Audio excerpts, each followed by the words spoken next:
परंतु स्थिति आपके समक्ष है। वासुदेव कुटुंबकम एवं सर्वे भवन्तु सुखिनः विचारधारा वाला देश, जहां आज नक्सल समस्या ने गंभीर रूप धारण कर रखा है। प्रश्न उठता है, ये नक्सली है कौन?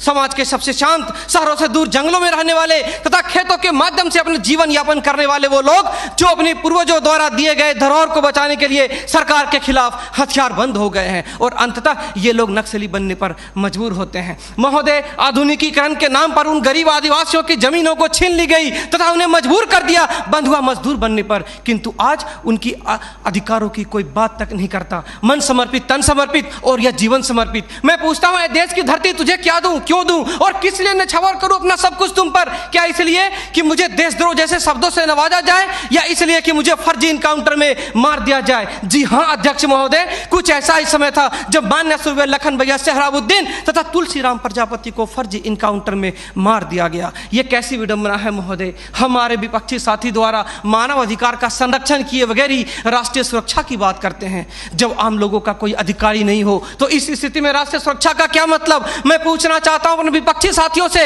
वे किस राष्ट्रीय सुरक्षा की बात करते हैं? पुलिस हिरासत में अत्याचार व मौत, उन्नाव केस, किसानों द्वारा आत्महत्या या बिहार के शेल्टर होम में हुई मासूम बच्चों के साथ दरिंदगी, क्या यह है राष्ट्रीय सुरक्षा? राष्ट्रीय सुरक्षा का अर्थ सिर्फ सीमा की सुरक्षा नहीं बल्कि सीमा के अंदर रह रहे व्यक्तियों की सुरक्षा से भी है।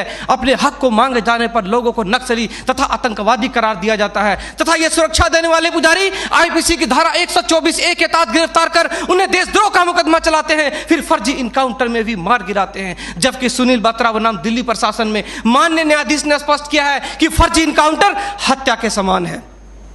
10 जुलाई 2004 को मनोरमा देवी के साथ दुष्कर्म और उसकी हत्या तथा पूर्वोत्तर राज्य की महिलाओं द्वारा हम सुरक्षा बलों के समक्ष निर्वस्त्र होकर विरोध प्रदर्शन करना इस बात का द्योतक है कि हम सुरक्षा बलों ने arms force special power act का दुरुपयोग कर नाजायज फायदा उठाया है। वहां के लोगों को जबरन गिरफ्तार कर उसे मानसिक एवं शारीरिक रूप से प्रताड़ित किया है तथा उनकी बहु बेटियों के साथ दरिंदगी कर मानवता को संसार किया है। यह देश की सभ्य समाज एवं लोकतांत्रिक शासन प्रणाली पर प्रश्नवाचक चिन्ह है। सीआरपीसी की धारा 41, 42, 107, 151 के तहत बिना वारंट गिरफ्तार करने की शक्ति, सीआरपीसी की धारा 129, 130 मजमे को तितर बितर करने की शक्ति और जरूरत पड़ने पर गोली चलाने तक की शक्ति इन सुरक्षा बलों को दी गई है। और कितने अधिकार दिया जाए इन्हें? तो दे दो रोलेक्ट एक्ट जैसा अंधा कानून और ढूंढते रहो इतिहास के पन्नों पर स्वतंत्रता एवं समानता जैसी शब्दों को। महोदय, आज जरूरत है चिंतन की, मंथन की, जागरूकता की, लोगों में विश्वास जगाने की। आज जरूरत है सुपर 30 जैसे संस्थानों की ताकि अपने पथ से भटके हुए बच्चों को उचित शिक्षा, भोजन इत्यादि का प्रबंध कराकर उसे विकास के सही मार्ग से जोड़ सके।